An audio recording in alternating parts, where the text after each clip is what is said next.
Web TV Andradas Hoje. Entrevistas. Um oferecimento Icasa. Excelência em louça sanitária.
Olá pessoal, boa noite. Nós estamos encerrando a semana com um bate-papo muito gostoso, né? E vamos receber aqui, ter o prazer de receber pela segunda vez, porque o Dr. Ricardo já esteve aqui no outro estúdio.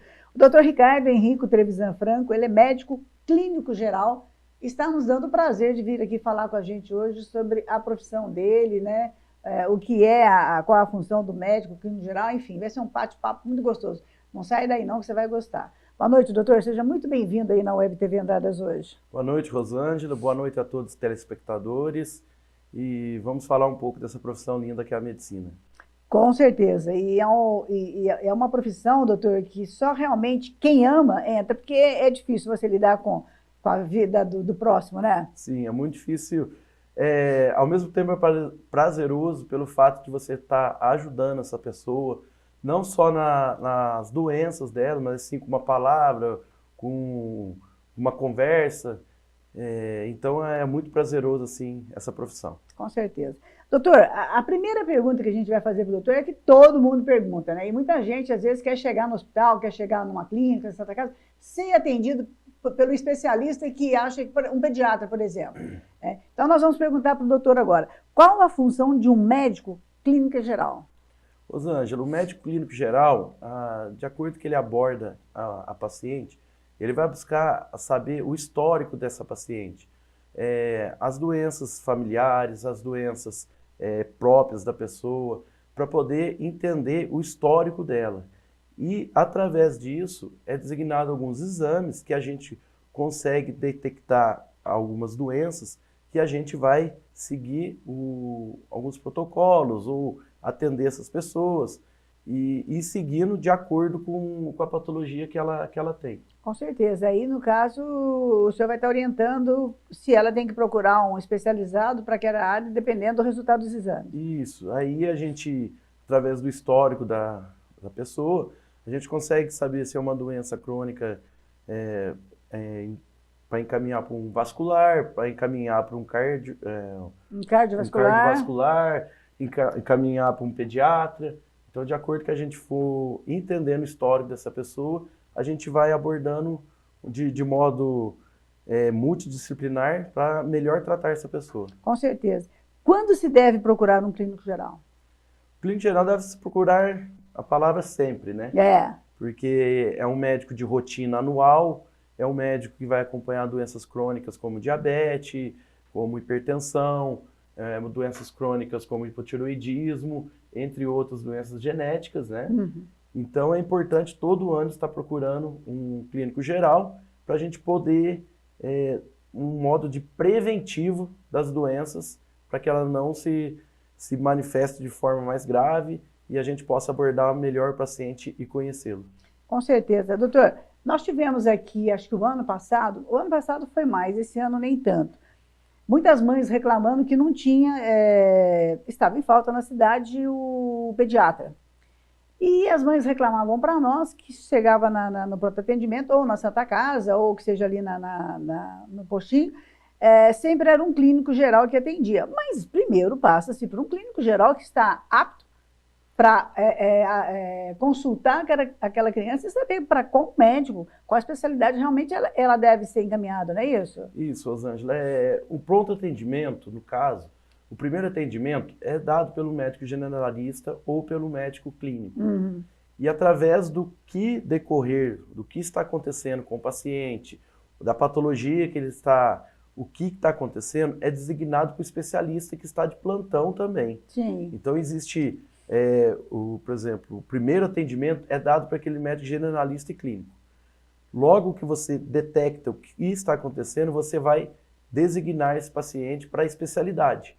Pediatra, ortopedia, ou gastro, o cirurgião geral. Por exemplo, chegou um paciente com uma dor, feita a avaliação clínica, e o clínico detectou, vamos ver, é uma apendicite, é acionado a parte da cirurgia geral para que possa ser internado esse paciente e ser melhor assistido. E tem muitos também, né, doutor? Tem muitas patologias que o senhor mesmo dá encaminhamento e faz o atendimento e dá um acompanhamento com o paciente. Sim, por exemplo, um quadro hoje em dia muito comum, hipertensão arterial. Sim. Ela é feita o diagnóstico é feito pelo clínico geral. Essa hipertensão, ela é acompanhada, é tratada pelo clínico geral. Ela é designada as formas, atividade física, a medicação, orientação quanto à dieta, e isso a gente vai, se precisar, encaminhar para um nutricionista e a gente vai acompanhando esse paciente de essas doenças crônicas, né? Com certeza. Então, nesse caso, doença crônica é acompanhado pelo clínico geral. Doutor, qual médico faz exame de rotina? O exame de rotina é feito pelo clínico geral. Assim, pode ser feito por outros médicos também, mas o mais comum é feito pelo clínico geral, que seria o rastreamento de hipertensão, de hipotireoidismo, de diabetes, entre outras doenças. E esses exames é importante e necessário que são feitos anuais. Anualmente, então. Então, isso a gente já consegue acompanhar os pacientes e dentro disso saber o que está acontecendo com ele e sabendo se está, por exemplo, uma hipertensão. Volto na hipertensão. Se a hipertensão ela está sendo controlada ou não, se o paciente está passando bem ou não. Como também uma diabetes, né? Que a diabetes geralmente existe dois tipos, tipo 1, tipo 2. Qual que é a silenciosa, que chega sem avisar? É tipo 2, praticamente, né? Que é uma diabetes de forma adquirida, que existem os fatores, principalmente hoje em dia a obesidade, e então a silenciosa é tipo 2 que a gente tem que investigar todo ano. Uhum. E tem a causa genética também. Quais os sintomas da diabetes, a 2, a tipo 2? O que mais chega ali no consultório para o senhor? O que mais a gente atende no dia a dia é o quadro de diabetes, hipertensão e hipotireoidismo. Uhum. O caso de diabetes que chega para a gente assim, são alguns sintomas como o aumento urinário, a pessoa sente mais cansada. Então, através disso, a gente vai investigando, através de alguns exames, que a gente pode dar o diagnóstico dessas doenças. Esse diagnóstico, doutor, ele tem idade? A partir de determinada idade é o que mais a gente vê? Não. Tanto criança, jovem como adulto, tem um limite de idade para esse tipo de resultado? Olha, você passou por aqui, a pessoa sai de lá com um diagnóstico que está com diabetes. Rosângela, existe muita causa genética, né? Então, existem pessoas novas que já desenvolvem a hipertensão arterial durante a adolescência ou início da fase adulta, quadro hereditário. E o que a gente está vendo muito hoje em dia é o caso da má alimentação, do sedentarismo, e isso está desenvolvendo os quadros de diabetes e hipertensão adquiridas, não hereditários. Uhum. Então, uma idade, não existe uma idade para o exame, né?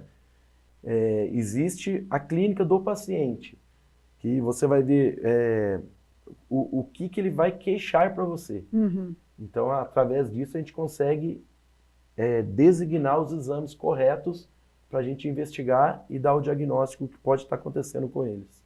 Não sei se procede, mas a gente ouve falar, né, que o caso de não só obesidade infantil, mas também o aparecimento do diabetes, é muita criança comendo na frente da televisão ou do tablet, né, sem ver o que está comendo ali, tipo, muito pouco exercício, comer muito tempo sentado e ficar muito tempo na frente do tablet. Hoje a gente nem fala mais tanto televisão, mas na frente do tablet, né, ou do computador. Isso também ajuda, né? Você recebe bastante paciente nessas condições ali? Sim, hoje em dia a gente está pegando bastante a obesidade infantil, obesidade na adolescência, pelo fato do sedentarismo mesmo. Hoje, a alimentação, hoje em dia, ela é tudo praticamente industrial, Exato. onde existe muito açúcar, muito sódio, né? Então, principalmente as crianças dão preferência para essas comidas que são mais saborosas e são mais chamativas para elas, né? Então, a parte delas ficarem ali, tem algumas crianças que ficam 2, 3, até 4 horas em frente do computador ou em frente de um tablet, que hoje em dia a tecnologia influencia muitas crianças, Sim. né? Antigamente, posso falar na nossa época, né? Uhum. A gente brincava muito na parte da rua, tudo. Tinha as brincadeiras. Hoje em dia... Era mais saudável, né? Isso. Você ficava em contato com a terra, você ficava em contato com o meio ambiente. Hoje não se vê mais isso, hoje é dentro do quarto, é na sala, né? Isso. E hoje em dia, tudo vem pronto para as crianças. Exatamente. Né? As crianças não pensam em montar, já chega montado para elas. E isso é um atrativo. Com certeza. Né? Existe a parte de videogame futebol, a videogame desses jogos novos que estão saindo para as crianças. Então, isso interage as crianças e tira o foco delas de uma boa alimentação, de uma boa atividade física. E isso envolve muito a parte familiar, que é importante que pai, mãe, os amigos, né, que estão juntos, sempre procurem realizar uma atividade física de movimento do corpo, não só ficar na frente de um tablet, de um computador, de um celular, que hoje em dia, como diz, às vezes é um mal necessário para as crianças, né, que é falado. Mas... saber dosar, saber dosar a quantidade Exatamente. de tempo em frente do computador, de tempo em frente de um celular e saber a parte da dieta mesmo das crianças, né? Não só ficar dando uma comida pronta, que vem industrial, mas ensinar a comer uma fruta, ensinar a comer legumes, ensinar a criança a evitar refrigerante, né? Porque o refrigerante é um dos casos maiores de obesidades infantis. Com certeza, sem contar a quantidade excessiva que tem de açúcar, né? Açúcar, sódio, água gaseificada e corante. Exato. Então é isso que a criança está ingerindo. E isso vai fazer mal para ela no vai futuro, fazer mal né? no futuro. Porque ela é amanhã o que ela comeu hoje, Isso. né? Então a criança tem que ter esse acompanhamento dos pais. Não é só porque a criança gosta, né? Uma batatinha frita. São coisas gostosas, como você falou, tem um sabor diferente, né? Sim, é o que eu costumo dizer para os meus pacientes. A gente é o que a gente come. Exatamente, entende? exatamente. Então, assim, é o que eu costumo dizer, mas eu faço tudo e não consigo emagrecer, eu quero um remédio para emagrecer. Eu falo, gente, a gente pensa um pouco. É igual você ter uma planta, você plantar num vaso, você pode colocar o melhor adubo do mundo. Se você não regar ela com água, ela não vai crescer. É a mesma coisa, eu posso te dar um remédio, mas se você não mudar o seu estilo de vida, o remédio sozinho não vai fazer efeito, porque tem toda uma... Então, a gente tem que se policiar e querer mudar o estilo de vida. Com certeza. Aí as coisas começam a mudar. Doutor, depois nós passamos um período crítico aí, né? 2 anos de pandemia, 2 anos da criançada em casa, a família toda em casa, porque a gente praticamente ficou 2 anos, afetou toda a família, né? De lá para cá, o que mais cresceu no seu consultório? Olha, Rosângela, posso te dizer que cresceu bastante obesidade e apareceu muito casos de depressões. É o caso que a gente tem lidado muito, principalmente com depressões de adolescentes que se fecharam no mundo deles, né? Ficaram sem interagir muito com as pessoas e vibraram muito em celular, computador, e isso influenciou muito a parte da adolescência quanto da criança. Então é uma das principais causas que a gente vem trabalhando dentro dos consultórios, não só com os adolescentes, mas com os familiares também. Que é importante trabalhar os dois, né? O familiar e o adolescente. Para quem está nos assistindo, qual a mensagem que o senhor deixa com relação a esse fato que é grave? A gente acompanha, a gente vê que cresceu, por isso que eu te fiz a pergunta, que cresceu muito o número de depressão no meio de adolescentes. Muitas vezes o pai e a família falam, isso é frescura, quer aparecer, quer chamar atenção. Não é assim, né, doutor? Não, a depressão em si, o principal sintomas hoje é a parte do transtorno de ansiedade generalizado, que é um dos primeiros sinais e que leva à depressão. E a depressão hoje não é brincadeira, não é querer chamar atenção dos pais, dos amigos, nada, né? A depressão é uma doença que vem vindo de 2 anos para cá, já existente, Sim. né? E o que a gente procura dizer para os pais, tudo, converse com seus filhos, converse, não chega em casa, já está no quarto, vai para outro quarto, tenta conversar, porque hoje em dia, esses programas que passam, essa falta de atividade, essa falta de comunicação entre os adolescentes, entre os familiares, estão levando os casos com depressões e isso a pessoa vai se fechando. E eu estou vendo muitos casos de adolescentes com suicídios. É muito triste, gente. É muito triste, mas é a realidade que nós estamos vivendo, né, doutor? Sim, sim. É a realidade que a gente está vivendo. E tá aí a realidade. Toda semana aí tem um suicídio ou tem uma tentativa de suicídio com a ingestão de medicamentos ou a ingestão de bebidas alcoólicas com outras drogas para tentar o suicídio. E isso vem nos preocupando muito, muito dentro da parte médica mesmo. Muitas vezes a gente vê, né, que é um tabu falar sobre suicídio e tudo, mas alguém tem que tocar no assunto para prevenir, né, para chamar a atenção dos pais, para chamar a atenção dos professores, para ficar atento quando um aluno se isola dos demais, quando a criança chega em casa e não quer falar com os pais como foi o dia na escola. Isso também é muito importante, né, doutor? Sim. O pai fazer essa interação com o aluno, né? Como é que foi o seu dia na escola hoje? O que a professora passou?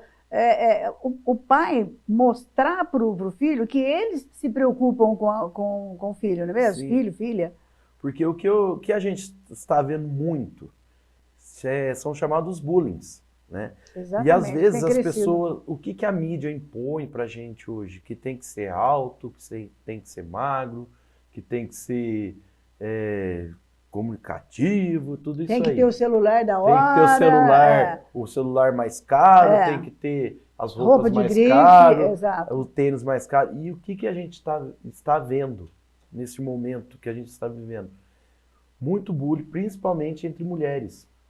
Que existe as turminhas, né? Então, aquela ali ela é mais gordinha, essa aqui é mais magrinha.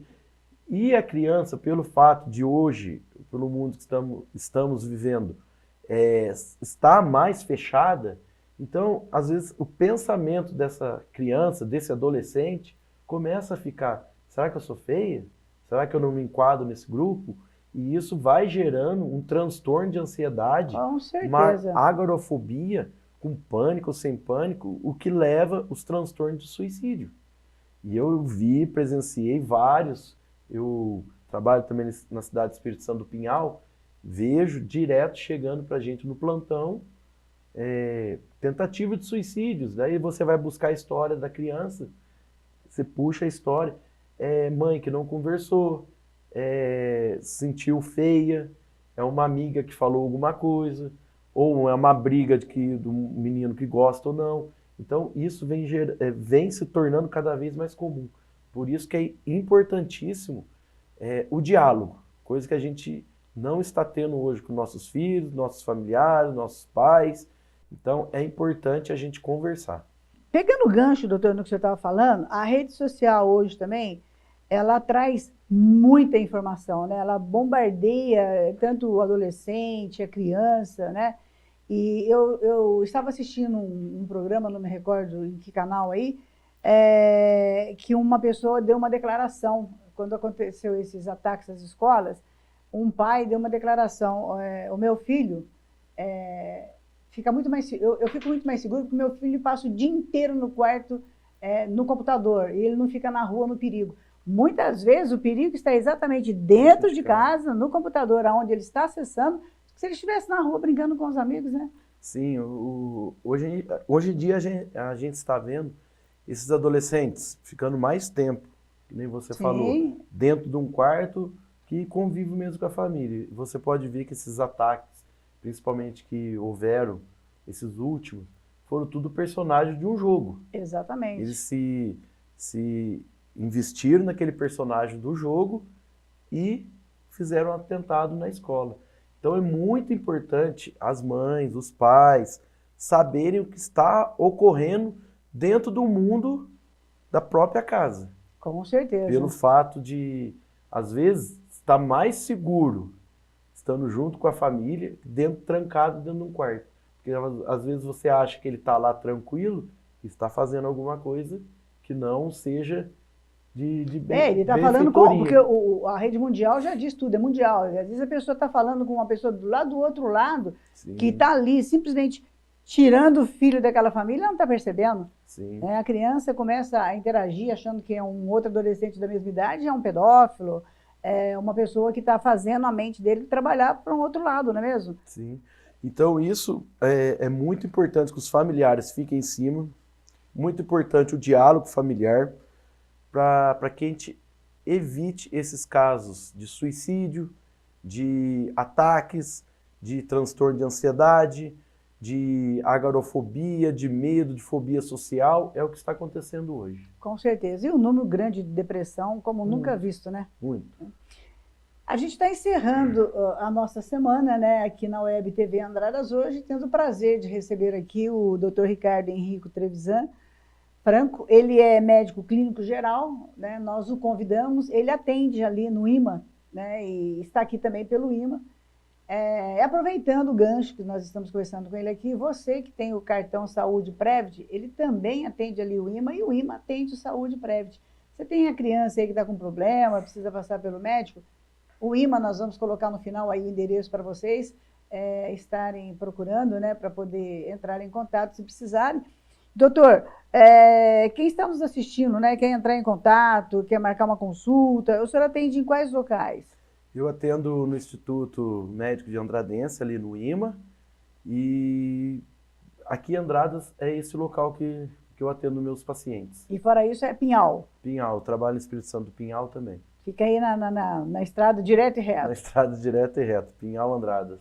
Doutor, entre o que nós conversamos aqui, né, da sua função como médico clínico geral, esse bate-papo gostoso que surgiu agora no final da nossa entrevista, que eu acho bacana, né, a gente trazer profissionais qualificados aqui para falar com vocês e a gente terminar, né, a nossa sexta-feira com um bate-papo gostoso, né, com um médico que mostrou aí da importância de se conversar com seus filhos. Hoje o número de suicídio entre adolescentes é muito grande.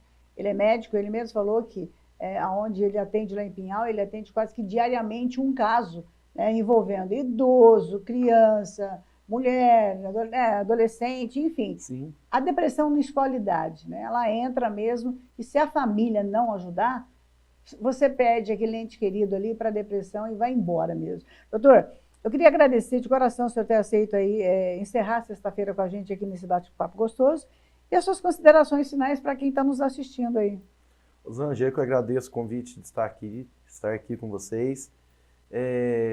Boa noite a todos os telespectadores e pense nisso, converse com seus filhos, converse com seus familiares, não deixe a depressão tomar conta da família, porque isso aí é uma doença prevalente, não é frescura, às vezes os adolescentes dão sinais e a gente acha que é bobeira. Então, vamos prestar atenção para a gente não perder um ente familiar. Com certeza, né? A depressão, ela dá sinais, né? Muitas vezes... Muitos sinais. Às vezes a família não acredita e acha que amanhã ele vai estar melhor. E amanhã ele pode não estar mais entre nós. Né? Então, a gente tem que... Doutor, mais uma vez, muito obrigada. Sucesso aí. a Web TV Andradas Hoje, o nosso podcast também é à disposição, sempre que precisar, vem aqui falar com a gente, que eu acho que são matérias como essa que enriquece e leva, né, informações de qualidade para a população. Muito obrigado, eu que agradeço. Boa noite a todos. É isso aí, pessoal. Terminando aí a nossa semana. Tenham todos um excelente final de semana. Cuide dos seus, né? A depressão existe, a depressão está aí, né? E ela leva um ente querido nosso. Muitas vezes a gente não percebe ou percebe, né? E acha que amanhã um dia será diferente. Não, faça pelo seu ente querido hoje. Né? Quem ama, cuida. É isso aí. A gente volta semana que vem, na segunda-feira, com mais um bate-papo gostoso, como esse aí com o Dr. Ricardo. Até lá, se Deus quiser.